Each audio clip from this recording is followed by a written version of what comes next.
강세리가 지호가 사고를 당해 눈앞에서 죽어가는 모습을 목격한 비극적인 결말, 사고를 일으킨 가해자의 충격적인 정체.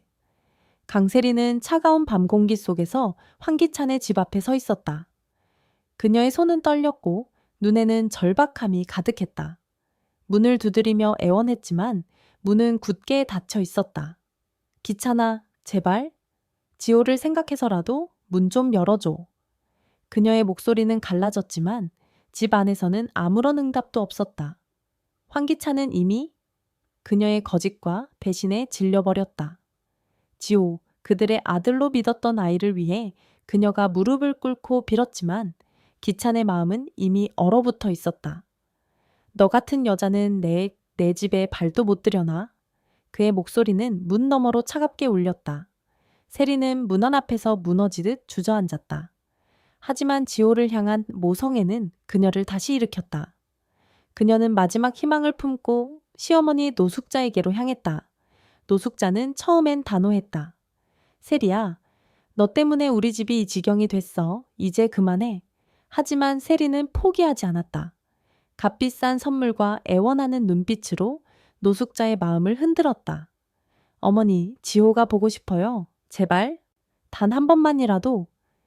그녀의 눈물에 노숙자의 마음이 약해졌다. 결국 노숙자는 세리와 지호가 만나는 것을 허락했다.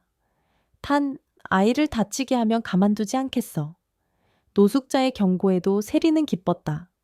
지호와 함께 할 수만 있다면 무엇이든 할 수 있을 것 같았다. 세리는 지호의 손을 잡고 놀이공원으로 향했다. 지호의 밝은 미소와 웃음소리가 그녀의 가슴을 따뜻하게 채웠다. 회전목마 위에서 까르르 웃는 지호를 보며 세리는 잠시 모든 고통을 잊었다. 하지만 그녀는 몰랐다. 이 행복한 순간이 그녀의 인생을 송두리째 뒤흔들 비극의 서막이 될 줄은. 한편 홍만수는 어둠 속에서 이를 갈고 있었다. 과거 황기찬의 충성스러운 신복이었던 그는 세리의 달콤한 말에 넘어가 기찬을 배신했다. 하지만 세리의 거짓이 드러나며 모든 것이 무너졌다. 기찬은 그의 배신을 알아챘고 홍만수를 쫓기 시작했다. 도망자 신세가 된 홍만수는 세리에게 돈을 요구했지만 그녀는 차갑게 대꾸했다. 무슨 거래? 난 너랑 아무 관계도 없어. 세리의 냉정한 말에 홍만수는 분노로 부들부들 떨었다. 그녀는 여전히 호화로운 삶을 누리고 그는 쥐새끼처럼 숨어 다녀야 했다. 그의 분노는 복수심으로 타올랐다. 홍만수는 세리와 지호가 놀이공원으로 향하는 모습을 멀리서 지켜봤다. 그의 눈에는 광기의 어린 빛이 감돌았다. 복수의 기회를 잡은 그는 채올라 엑셀을 밟았다. 그의 머릿속에는 오직 세리를 파멸시키겠다는 생각뿐이었다. 세리와 지호가 놀이공원 입구에서 웃으며 걷고 있을 때 홍만수의 차가 그들을 향해 돌진했다. 그 순간 세리의 전화가 울렸다. 그녀는 지호를 잠시 두고 전화를 받기 위해 몇 걸음 떨어졌다. 갑작스러운 굉금. 지호의 작은 몸이 차에 치여 허공으로 튕겨져 나갔다. 세리는 비명을 지르며 달려갔다. 지호야? 지호야? 그녀는 피투성이가 된 아들을 끌어안고 오열했다. 지호의 작은 손은 힘없이 축 늘어졌다. 놀이공원의 밝은 불빛과 사람들의 비명이 뒤섞이며 그녀를 집어삼켰다. 구급차가 도착했고 지호는 병원으로 급히 이송되었다. 황기찬은 소식을 듣고 병원으로 달려왔다. 그의 얼굴은 공포와 분노로 일그러져 있었다. 지호는 중환자실에서 생사를 오가고 있었다. 의사는 기찬에게 다급히 말했다. 환자가 혈액을 너무 많이 잃었어요. 수혈이 급합니다. 기찬은 주저없이 팔을 걷어붙였다. 제 혈액을 써요. 제가 아빠예요. 하지만 의사의 표정은 굳어졌다. 황기찬 씨, 지호와 혈액형이 달라요. 수혈이 불가능합니다. 기찬은 충격에 얼어붙었다. 그게 무슨 소리예요? 지호는 제 아들이에요. 그의 목소리는 떨렸고 머릿속은 혼란으로 가득 찼다. 하지만 지호는 끝내 과다출혈로 숨을 거두었다. 세리는 병원 복도 바닥에 주저앉아 아들의 차가운 몸을 끌어안고 통곡했다. 지호야, 엄마 잘못했어. 제발 돌아와? 그녀의 울음은 병원을 가득 채웠다. 기찬은 세리에게 다가가 이를 악물었다. 지호가 내 아들이 아니었다니 대체 무슨 일이야? 그의 목소리는 분노와 배신감으로 가득했다. 세리는 더 이상 잃을 것이 없었다. 그녀는 흐느끼며 모든 진실을 털어놓았다. 지호는 당신 아들이 아니에요. 지성준, 제 전 남편의 아들이에요. 기찬은 그 말을 믿을 수 없었다. 그가 그토록 사랑했던 아들이 그의 피 한 방울 섞이지 않은 아이였다니. 그의 세계는 무너졌다. 하지만 세리의 고통은 그보다 더 컸다. 아들을 잃은 충격은 그녀의 정신을 산산조각 냈다. 그녀는 병원 복도에서 미친 듯이 웃고 울며 비명을 질렀다. 결국 기찬은 그녀를 정신병원에 강제로 입원시켰다. 세리는 하얀 병실 안, 텅 빈 눈으로 창밖을 바라봤다.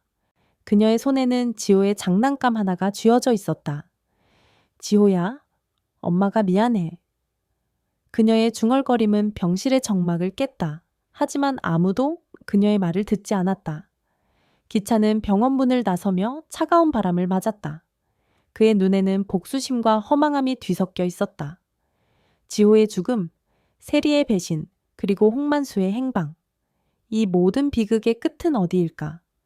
놀이공원 사고 소식은 YL그룹 내부를 뒤흔들었다. 직원들은 수근거렸고 언론은 이 스캔들을 파헤치기 시작했다. 홍만수는 여전히 도망자 신세였다. 하지만 그의 복수는 끝나지 않았다. 어둠 속에서 그는 또 다른 계획을 세우고 있었다.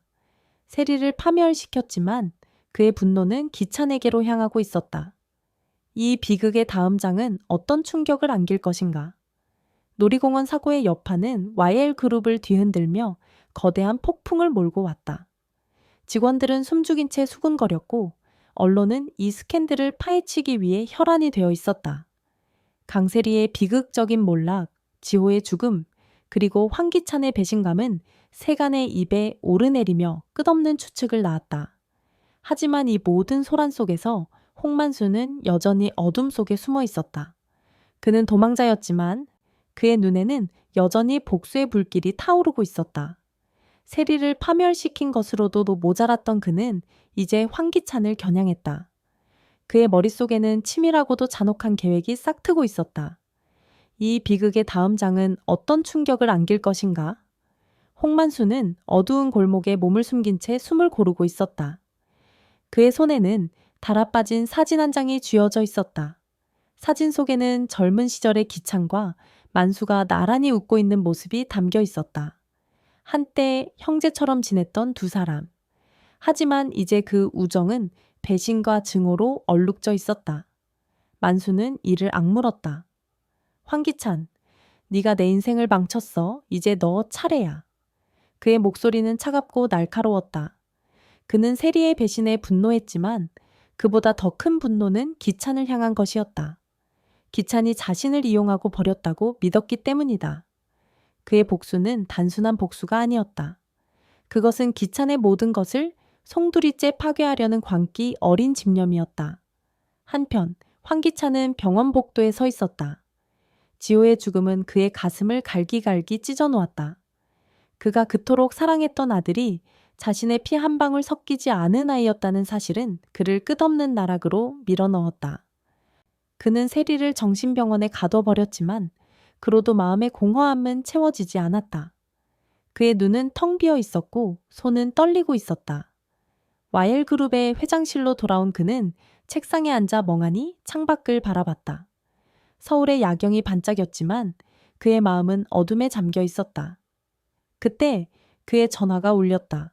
익명의 번호였다. 누구냐? 기찬의 목소리는 날카로웠다. 전화기 너머에서 낮고 음산한 목소리가 들렸다. 기찬아, 아직 끝난 게 아니야. 홍만수의 목소리였다. 기찬의 얼굴이 굳어졌다. 만수, 이 새끼.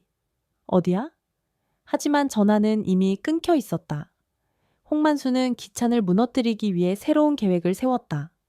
그는 기찬의 약점을 파고들기로 했다.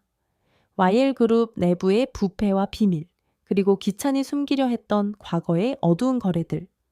만수는 과거 기찬의 지시로 처리했던 불법 자금 세탁과 관련된 문서를 아직 가지고 있었다. 그 문서들은 기찬을 감옥으로 보낼 수 있는 치명적인 증거였다.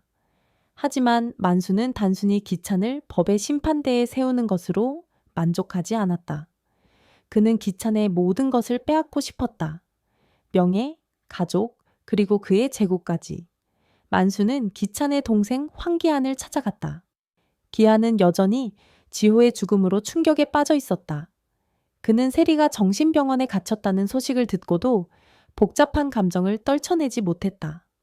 만수는 기한의 약한 마음을 파고들었다. 기한아, 형이 너한테 한 짓을 잊었어. 세리를 계단에서 밀었던 게 누구 때문인 줄 알아? 만수의 말은 기한의 가슴에 비수를 꽂았다. 기한은 형을 믿고 싶었지만 그의 기억 속에는 여전히 의심의 그림자가 드리워져 있었다. 형이 세리를 이용한 거야? 기한의 목소리가 떨렸다. 만수는 미소를 지었다. 그 문서들을 봐. 내 형이 어떤 인간인지 알게 될 거야. 그는 기한에게 기찬의 불법 거래 문서를 건넸다. 기한의 손이 떨리며 문서를 받아들었다. 그 순간 그의 눈에는 분노와 배신감이 뒤섞였다. 한편 강재인은 지호를 잃은 슬픔을 딛고 새로운 삶을 시작하려 했다. 그녀는 지호를 자신의 아들로 받아들이려 했지만 그의 죽음은 그녀에게도 깊은 상처를 남겼다. 제인은 YL그룹의 내부로부터 새로운 증거를 찾아냈다. 강규철 회장이 남긴 또 다른 녹음 파일이었다. 그 파일에는 기찬과 세리가 은우와 도희의 죽음을 계획했다는 결정적인 대화가 담겨 있었다. 제인은 이 증거를 경찰에 넘기려 했지만 그녀의 마음 한구석에는 망설임이 있었다. 기찬을 완전히 파괴하는 것이 과연 정의일까? 그녀는 갈등했다. 하지만 그녀의 망설임은 곧 사라졌다. 홍만수가 제인에게 연락을 해왔다. 제인 씨, 기찬을 무너뜨리고 싶다면 나와 손잡아요. 만수의 제안은 그녀를 흔들었다. 그녀는 복수를 원했지만 만수의 광기 어린 눈빛은 그녀를 불안하게 만들었다. 만수의 계획은 점점 더 치밀해졌다. 그는 기찬의 약점을 이용해 YL그룹의 주가를 조작하기 시작했다. 익명의 제보를 통해 언론에 기찬의 불법 거래를 흘렸고 YL그룹의 주가는 급락했다. 직원들은 동요했고 이사회는 기찬의 리더십에 의문을 제기하기 시작했다. 기찬은 점점 더 궁지에 몰렸다. 그는 만수를 잡기 위해 사설 탐정을 고용했지만 만수는 이미 그의 소나기를 벗어나 있었다. YL그룹의 운명은 어떻게 될 것인가? 세리의 마지막 카드는 무엇일까? 제인의 과거에 숨겨진 비밀은 그녀를 어떻게 뒤흔들 것인가? 그리고 기찬은 이 모든 위기를 극복할 수 있을까? 복수의 소용돌이는 아직 끝나지 않았다. 다음 이야기는 어떤 충격적인 전개를 가져올 것인가? KBS 1 드라마 여왕의 집, 그 숨막히는 다음 장이 기다린다.